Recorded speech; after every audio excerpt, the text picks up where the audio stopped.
Hey, good morning, everybody. My name is Thomas Buchar. I'm the co-founder of Orbex Market Group.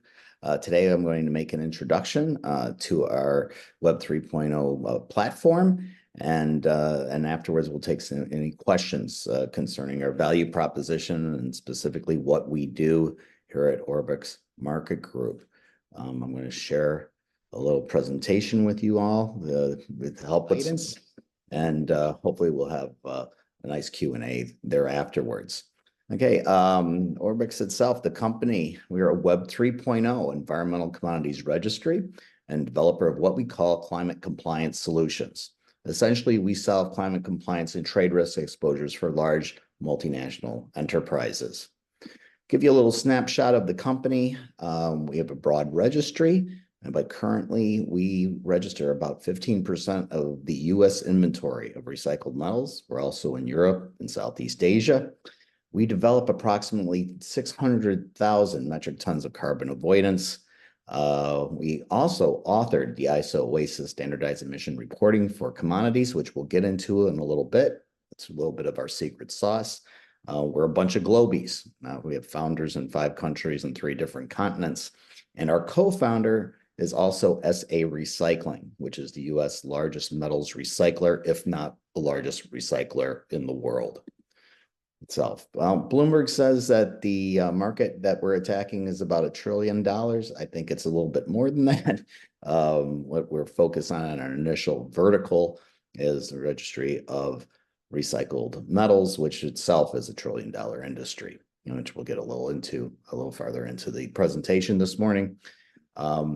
The carbon markets themselves are over 100 million, but what we're developing in context with that is also climate risk management, renewable energy compliance, EU Green Deal compliance, and regulatory CBAM, which is the Carbon Border Adjustment Mechanism, and then also California Senate Bill 253 and 261, which are now consolidated in the Senate Bill 219 after last month.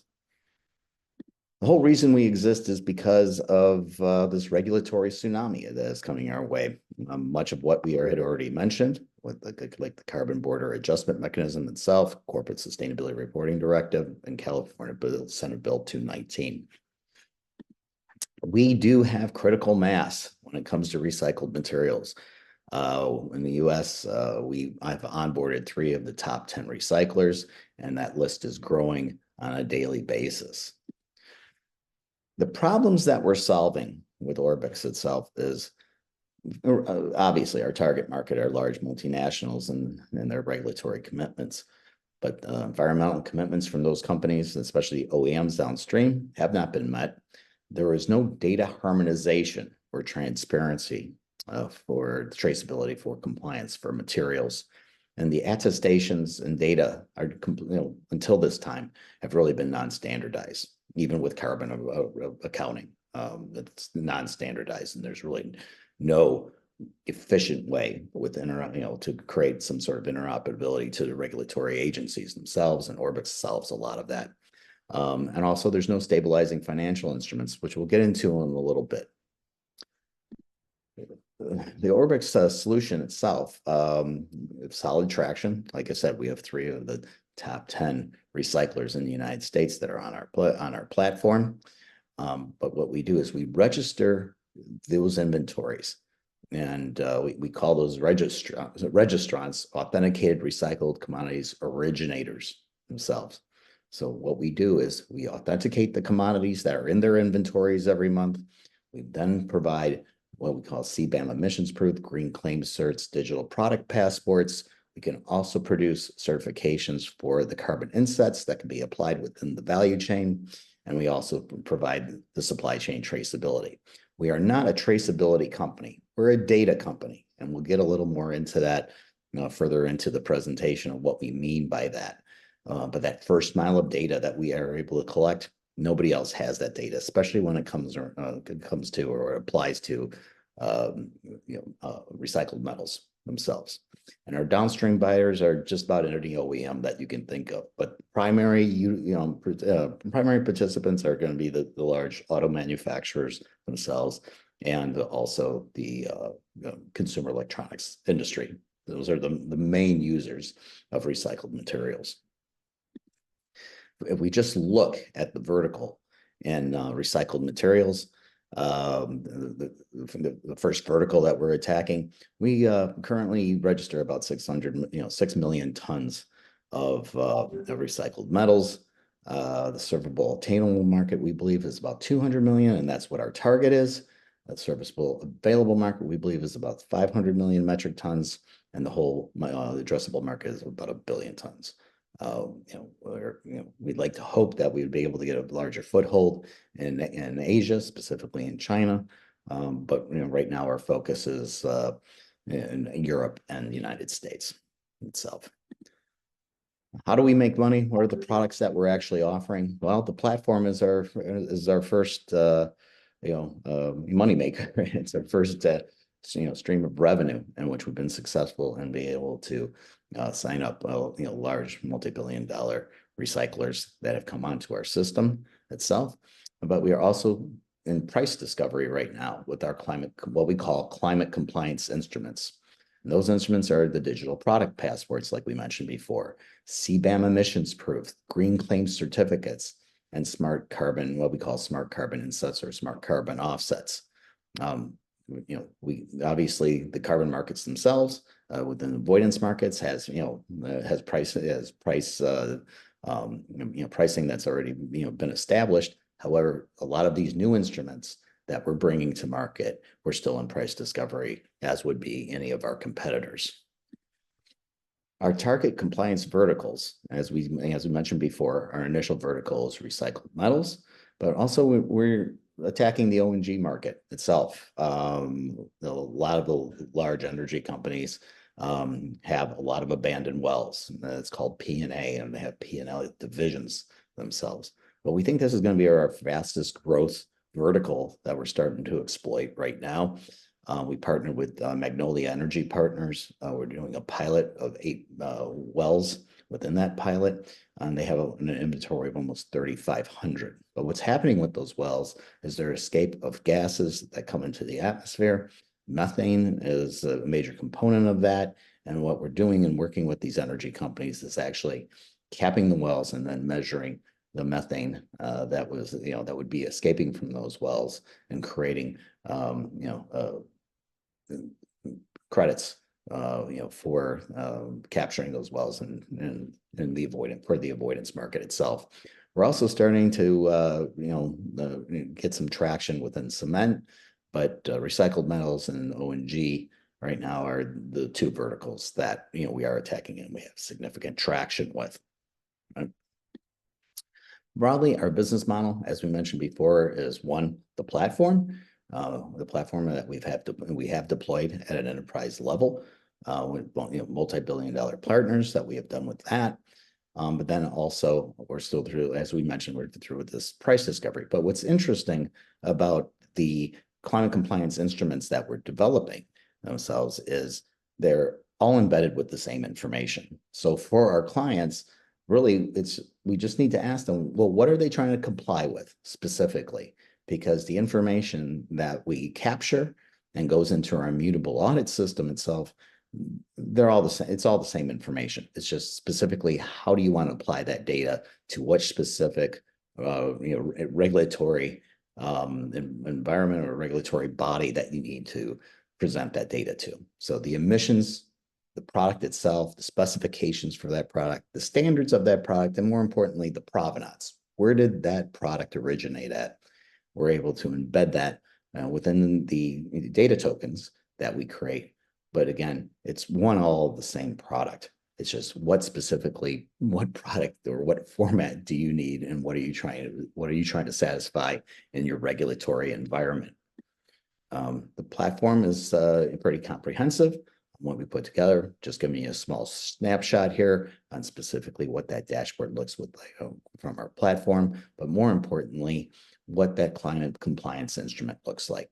And the certificate of origin here that's on the right, it pretty much demonstrates the type of data that we collect when we're recording inventories, and then being able to trace those inventories as they pass through the value chain, and also how much of the carbon avoidance is registered with each particular product, each particular shipment, and then what specifically ends up with the end user itself.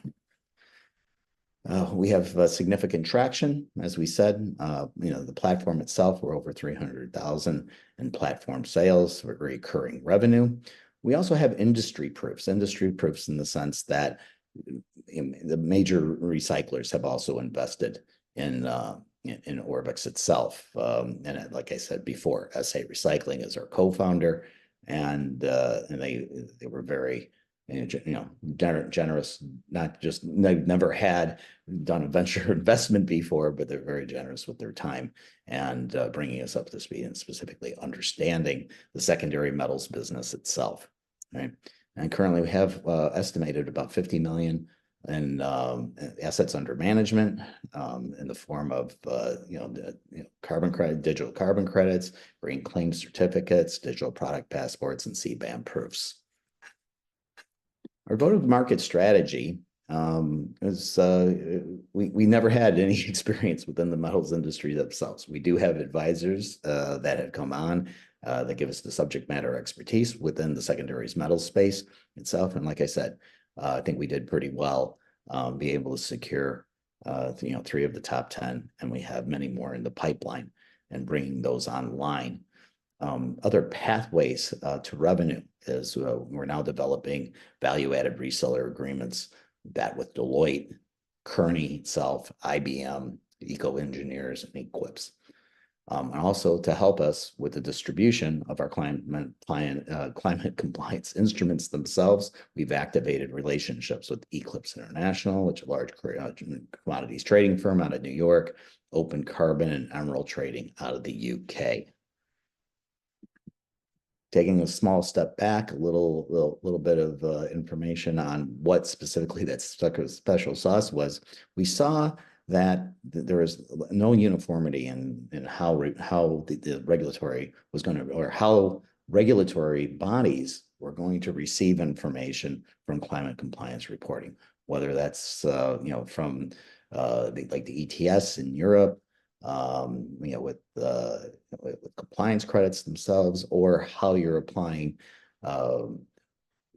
your carbon accounting and how you're reporting it to these regulatory agencies. So there's something called UBL, Universal Business Language, which is innate to all ERP systems. We sponsored the charter for the standardizations of emission reporting for commodities. We started that about 4 years ago, and this last June, that was received by the technical committee for UBL. And we're pretty proud of that itself. Again, another little bit of our secret sauce, specifically when it comes to the metals industry itself, we record that first mile of data. Okay. And for a long time, there was this huge bottleneck with the processors.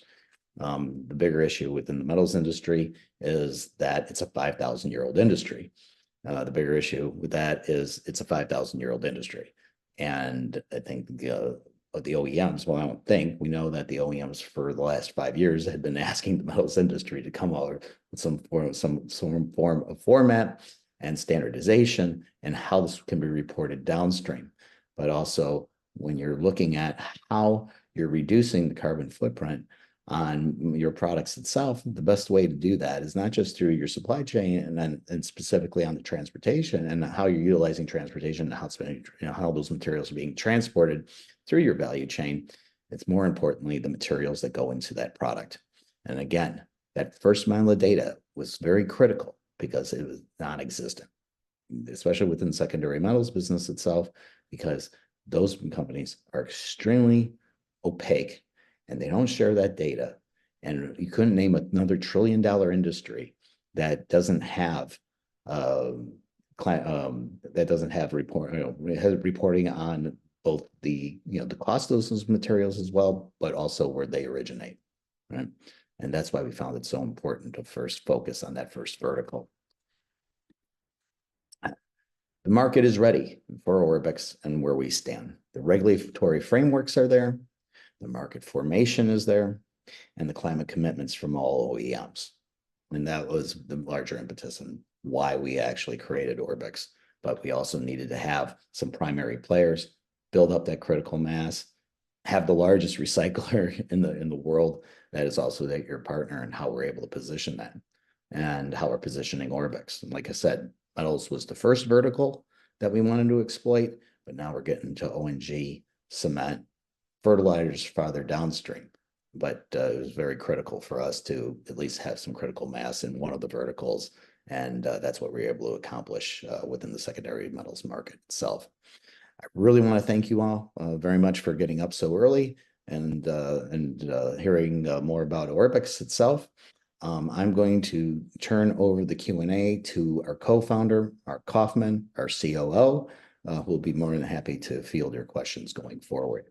Thank you so much for your time this morning. We greatly appreciate everybody getting up so early, and we look forward to your questions. Thank you so much.